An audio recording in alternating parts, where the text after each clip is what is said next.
सदगुरु देव की जय हो, बंदे छोड़ कबीर साहिब की जय हो, बंदे छोड़ सदगुरु देव रामपाल जी महाराज की जय हो।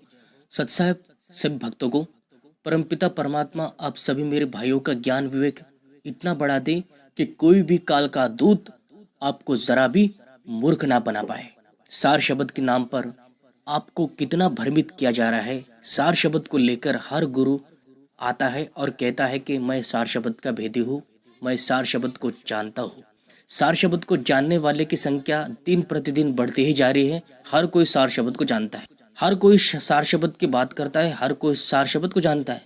क्या ये संभव है? पुण्य आत्माओं, सार शब्द को जानना कोई बालकों का खेल नहीं है।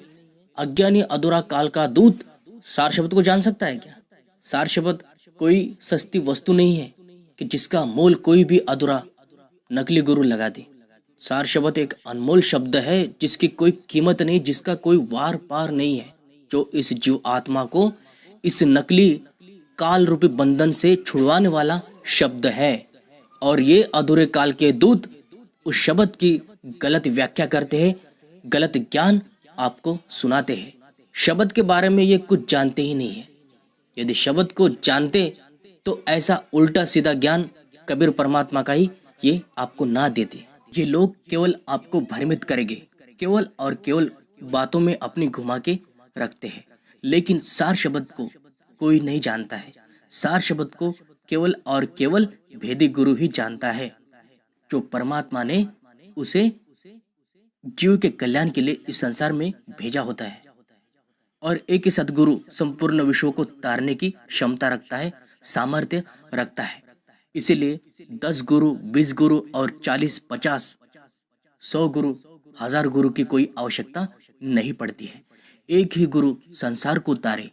सदगुरु ही शब्द गुरु होता है, सदगुरु ही शब्द गुरु होता है। उसे ही शब्द गुरु कहा जाता है जिसके पास वो शब्द होता है। शब्द जीव का आधार है। ये शब्द ही जीव को इस काल के संसार से, भव से छुड़वाता है। शब्द ही भव का बंधन काटने वाला है और शब्द ही इस काल को पराजित करता है। ये काल डरता है उस परमात्मा के नाम से, उस परमात्मा के उस शब्द से।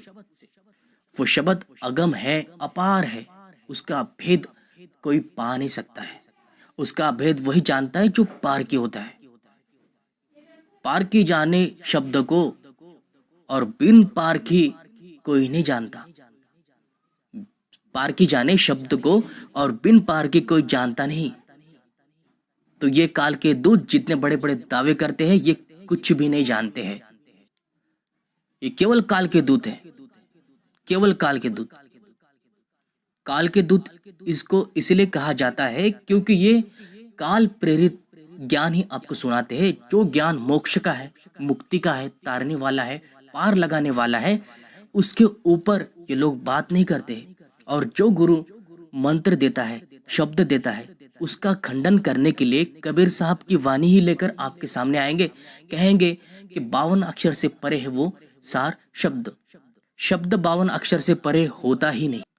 शब्द की बात करने वाला हर कबीरपंथी शब्द के ऊपर कितने बड़े बड़े प्रवचन, कितने बड़े बड़े सत्संग करता है, लेकिन इतना घुमाता है, इतना बड़ा सत्संग करके भी उस शब्द का वो भेद नहीं पा सकता है, क्योंकि उसने इस आत्मा रूपी तत्वों को ही शब्द बना के रखा है। वो गुरु कहेंगे आपसे कि तेरी आत्मा ही वो शब्द है, शब्द रूप तू स्वयं है। और एक वाणी लेकर उसका प्रमाण लेते हैं कि कबीर कबीर तू क्या करे, खोज आपन शरीर, 10 इंद्रियां वश करो तू आपे आप कबीर। तो ऐसा संभव नहीं है कि हम 10 इंद्रियों को जीत लेते हैं तो हम कबीर बन जाएंगे या परमात्मा बन जाएंगे। नहीं, इस संपूर्ण विश्व का ही अगर राजपाट किसी के हाथ में सत्ता आ जाए तो भी वो संपूर्ण ब्रह्मांड का राजा नहीं बनता। वो इस संपूर्ण विश्व का राजा बन सकता है, लेकिन संपूर्ण ब्रह्मांड का राजा कहने वाला वो ज्ञानी गुरु कितना ज्ञान रखता है? क्या वो ज्ञान जानता है? संसार का ज्ञान बताने वाले गुरु इस संसार में ही आपको रखते हैं। संसार के बंधन से पार लगाने वाला गुरु खोजिए। और परमात्मा कहते हैं कि खोजी हुए तुरंत मिल जाओ, एक पल के ही तलाश में।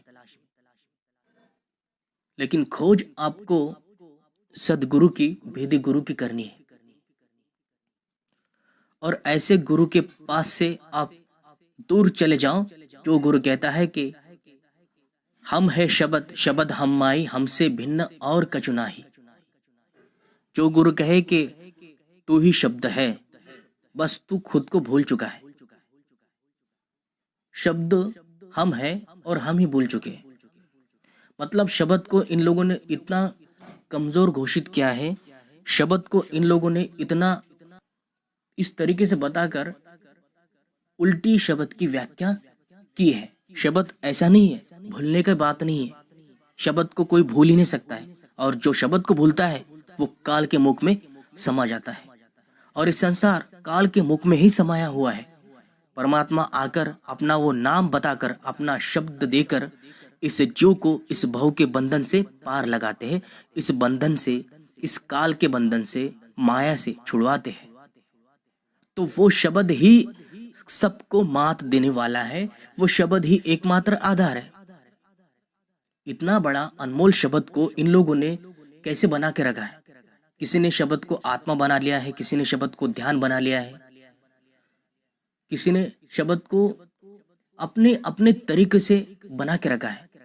शब्द की व्याख्या, शब्द की रचना या शब्द की महिमा उन लोगों ने, उन पंतों ने, उन गद्दी वालों ने अपने अपने गद्य अनुसार, अपने गुरु के अनुसार, जिस भी गुरु ने उसको ज्ञान दिया है उसी के आधार पर, उसी ज्ञान के आधार पर उन लोगों ने आपको वो भेद बताया। लेकिन वो पूरा भेद नहीं था, वो नकली भेद था। असली भेद, असली खजाना, अमृत रूपी शब्द की महिमा तो अभी आपसे गुप्त है, कोई जानता नहीं वर्तमान में उसको। और केवल एक ही भेदी गुरु है वर्तमान में, इस समय, वो है सदगुरु रामपाल जी महाराज। लेकिन कोई षड्यंत्रकारी लोग, भ्रष्टाचारी लोग हैं जो संत रामपाल महाराज का नाम सुन के ही जलने लगते हैं, क्रोध करते हैं। क्यों करते हैं, क्यों जलते हैं? उनको पता है कि संत रामपाल महाराज जी को सामने देखते ही उनकी पोल खुल जाती है, क्योंकि संत रामपाल महाराज ने सभी कबीरपंथियों की, सभी नकली धर्म गुरुओं की, जो गुरु पद पर विराजमान है, इन सब की पोल आपने सत्संग में खोल रखी है। इन सब का भेद, इन सब का अज्ञान, भूसा ज्ञान, धोता ज्ञान आप सभी को पहले ही बता रखा है। इसीलिए ये लोग संत रामपाल महाराज जी का सबसे ज्यादा विरोध करते हैं, सबसे ज्यादा खंडन करते हैं, क्योंकि ये काल रूपी संसार के भ्रष्ट लोग, इनकी बुद्धि भ्रष्ट है। विषय विकार ने इनको घेर रखा है, इस दुर्व्यवहार ने, दुराहार ने इनको घेर रखा है। और जहां पर सत्य की बात आती है तो सत्य कोई धारण नहीं करता। सत्य को धारण करना हर किसी के बस की बात नहीं है। पापी व्यक्ति सत्य को धारण कर ही नहीं सकता है, वो असत्य को ही सत्य समझ लेता है, और यही भूल उसको नरक में ले जाती है, लक 84 योनि में ले जाती है। वही तो बंधन काटना है हमें, और वो बंधन केवल और केवल शब्द ही काट सकता है।